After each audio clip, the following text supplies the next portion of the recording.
మాదిగల హక్కుల కోసం నిరంతరం పోరాడతామని ఎంఆర్పీఎస్ జిల్లా అధ్యక్షుడు అరెల్లి మల్లేష్ మాదిగ అన్నారు. ఇక ఆదిలాబాద్ జిల్లా కేంద్రంలోని ఎన్టీఆర్ చౌరస్తా వద్ద జరిగిన ఎంఆర్పీఎస్ 32వ ఆవిర్భావ వేడుకలకు ఆయన హాజరయ్యారు.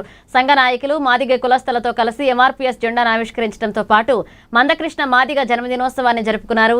మాదిగల అభ్యున్నతి, రిజర్వేషన్ల సాధన కోసం 18 మందితో ఏర్పడిన ఈ సంఘం అనేక పోరాటాలు చేస్తుందన్నారు.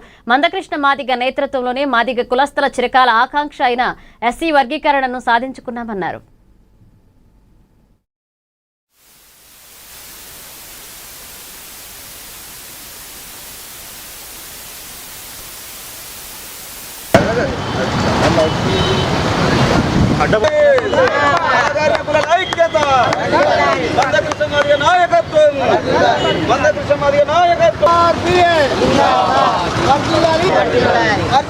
సామాజిక ఉద్యమాల నేత మందకృష్ణ మాదిగ గారి నాయకత్వం.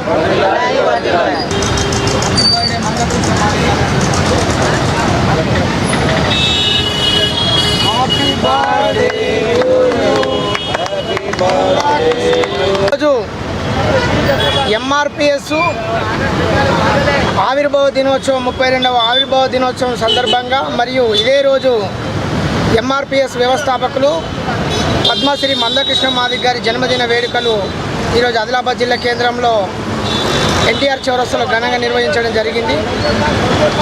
ఒక సామాజిక న్యాయం, హక్కులు సమానంగా అందడం లేదు, రిజర్వేషన్లు సమానంగా ఈ వర్గాలకు చెందడం లేదని చెప్పేసి మానీయుడు మందకృష్ణ మాదిగ గారు 18 మందితోని ప్రకాశం జిల్లా ఈదుమూడి అనే ఒక చిన్న గ్రామంలో మొదలుపెట్టిన ఈ ఉద్యమం ఇవాళ భారతదేశ వ్యాప్తంగా దేశ ప్రధానమంత్రులు మరియు దేశ రాష్ట్రపతులు, రాష్ట్ర ముఖ్యమంత్రులు గర్వించే స్థాయిలో ఈ ఉద్యమాన్ని ఉధృతంగా తీసుకుపోయి మరియు రిజర్వేషన్ ఫలాలు ఈరోజు మా జాతికి అందే విధంగా ఎంతో కష్టపడి వారి శ్రమ త్యాగంతో ఈరోజు ఈ రిజర్వేషన్ ఫలాలు రావడం జరిగింది.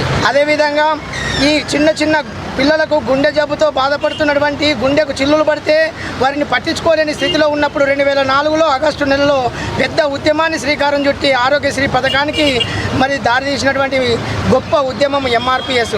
అదేవిధంగా 4 కిలోల బియ్యం 6 కిలోలు పెరగడానికి మరియు సమాజంలో ఎస్సీల మీద, ఎస్టీల మీద, బీసీల మీద మరియు అగ్రకుల పేదల మీద ఎక్కడ అన్యాయం జరిగినా ఒక బలమైనటువంటి సంఘంగా ఇవాళ దేశంలోనే ప్రభావితమైనటువంటి సామాజిక సోషల్ మూవ్మెంట్ యావత్ మాదిగ జాతి యువతకు మరియు మాదిగ జాతి విద్యార్థులకు ఒకటే పిలుపు ఇస్తున్నాం.